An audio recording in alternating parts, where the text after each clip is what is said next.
मेरा नाम नीलम है। मैं मेरे पति रवीश के साथ एक बड़े शहर में रहती हूँ। मेरे पति अच्छी नौकरी करते हैं। नौकरी करते हुए उन्हें अभी 2 साल हुए हैं। हमारी शादी को भी अभी 1 साल हुए हैं। शादी के बाद मैं उनके साथ यहाँ रहने आ गई।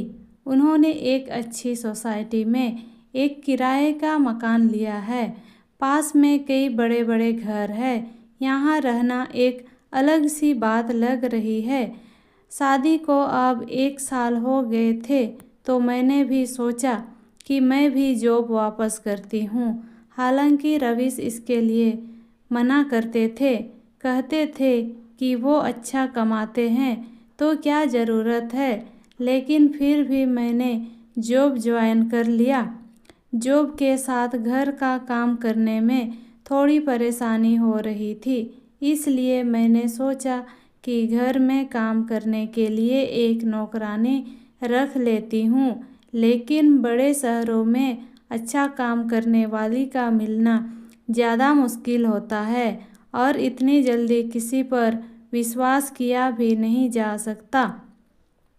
हमारी सोसाइटी में कई घरों में काम करने वाली तो आती थी।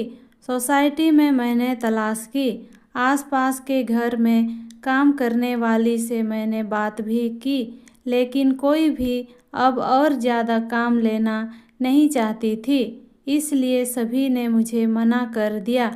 मैंने ये बात रवीश को बताई और उन्हें ही कोई काम करने वाली को ढूंढने को कहा। रवीश ने कहा कि वो कुछ करते हैं। कुछ दिन के बाद उन्होंने घर पर एक काम करने वाली को रख लिया। रवीश उन्हें पहले से जानते थे। शादी के पहले रवीश वहाँ से अपने लिए खाना मंगवाते थे। उनका नाम पाखी था। वो लगभग 48 साल की होगी। मुझे तो जैसे कि सुकून मिल गया हो। अब मैं अपनी जॉब आराम से कर सकती थी। सुबह और शाम को खाना बनाने का कोई झंझट नहीं था। घर में कोई काम करने वाला जो आ गया था वो बड़ा अच्छा खाना बनाती थी। रवीश तो पहले भी उनका बना खाना ही खाते थे, तो उन्हें तो पूरा पता था, इसलिए वो उन्हें ही लेकर आए थे। मेरे पति सुबह मुझसे जल्दी जॉब पर चले जाते थे। मैं उनके बाद जाती थी और उनके पहले ही आ जाती थी। मेरे आने तक पाखी काम करने आ जाती थी, इसलिए घर की चाबी उनके पास भी रहती थी। शाम को आते समय मैं कुछ समय सोसाइटी के महिलाओं से बात किया करती थी। लगभग सभी को अब मैं जान चुकी थी। शाम को सोसाइटी की सारी महिलाएं भी घूमने बाहर निकला करती थी। ऐसे ही एक दिन जब मैं उन सब से बात कर रही थी, तब एक खबर मुझे पता चली।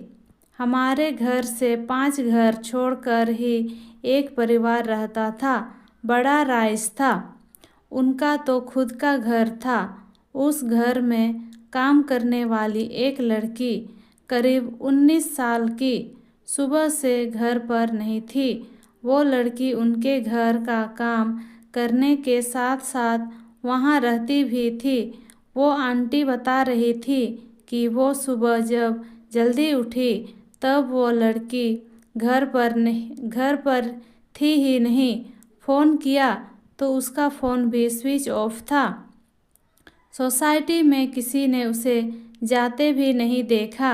वो आंटी कहने लगी कि घर देखना होगा, क्या पता कुछ लेकर भाग गई तो नहीं।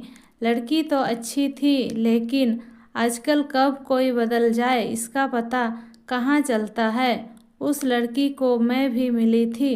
अच्छी लड़की है, बात तो अच्छे से करती थी। इतना ज़्यादा मैं उसे जानती नहीं हूँ। शाम की सारी बातें और घूमने के बाद मैं घर आई। रवीश मेरे आने के कुछ घंटों बाद आते थे, लेकिन आज मैंने उनकी गाड़ी घर के बाहर देखी।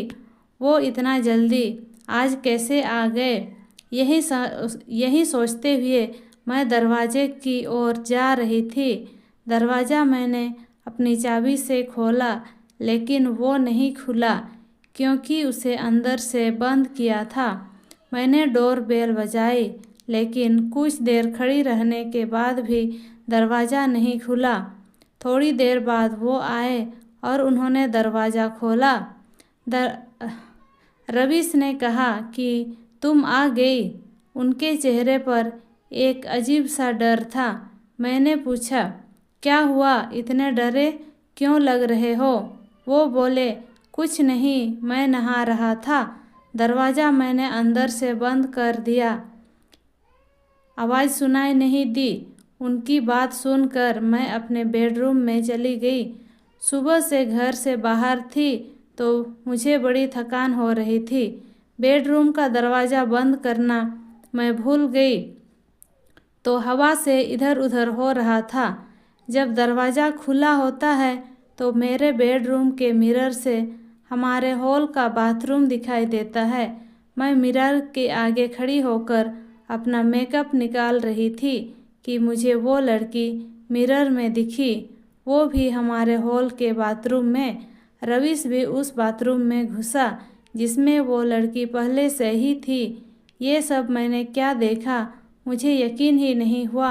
इतना दिखने के बाद मेरे बेडरूम का दरवाज़ा बंद हो गया हवा से। मुझे अब बाहर का कुछ दिखाई नहीं दे रहा था।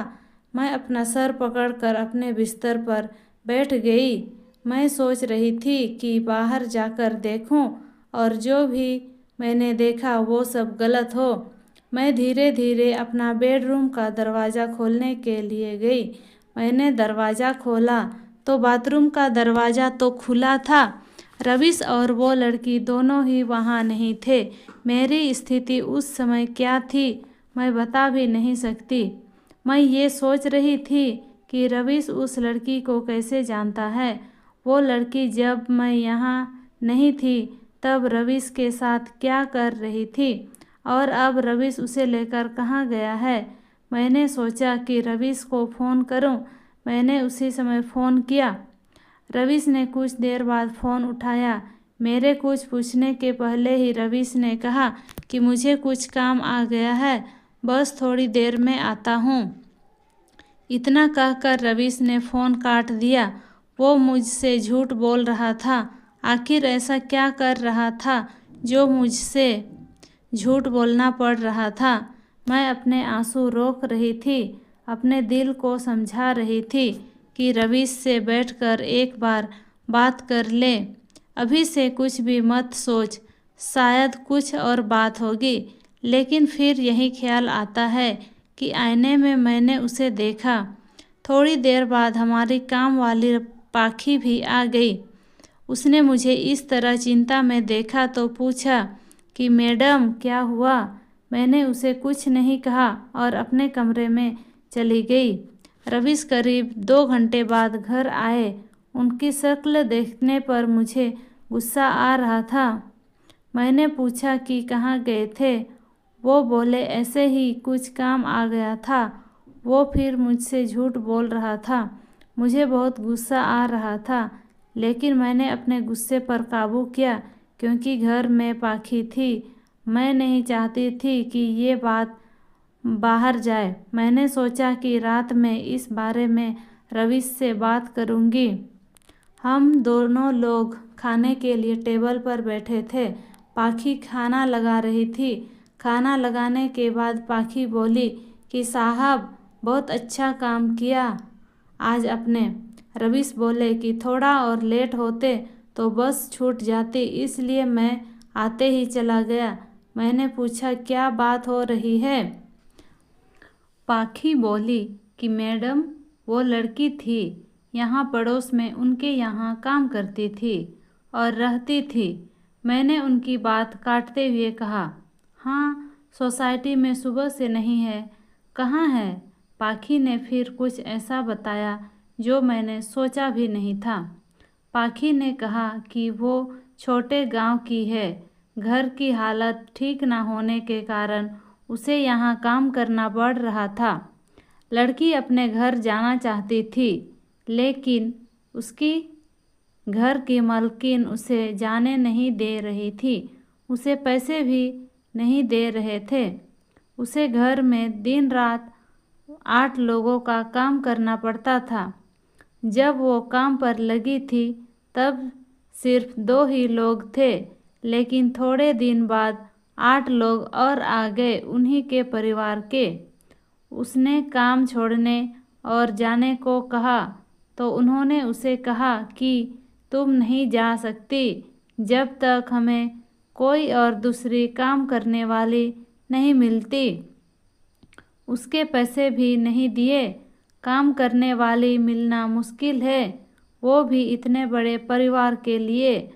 वो कैसे भी यहाँ से निकलना चाहती थी। उस घर की मालकिन उस पर नज़र रखती थी।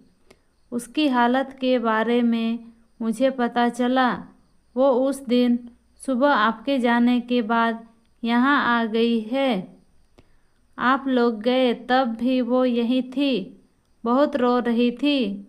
मैंने साहब को सारी बात बताई। अभी आपसे ज़्यादा मैं साहब को जानती हूँ, इसलिए मैंने आपको उन्हें नहीं बताया। उसकी मदद करने को कहा, इसलिए साहब उसे उसकी घर की बस में बैठा कर अभी आए। रवीश ने कहा कि इसलिए मैं ऑफिस से जल्दी आया। जब मैं आया तो वो बाथरूम में छिपी थी, डरी हुई थी।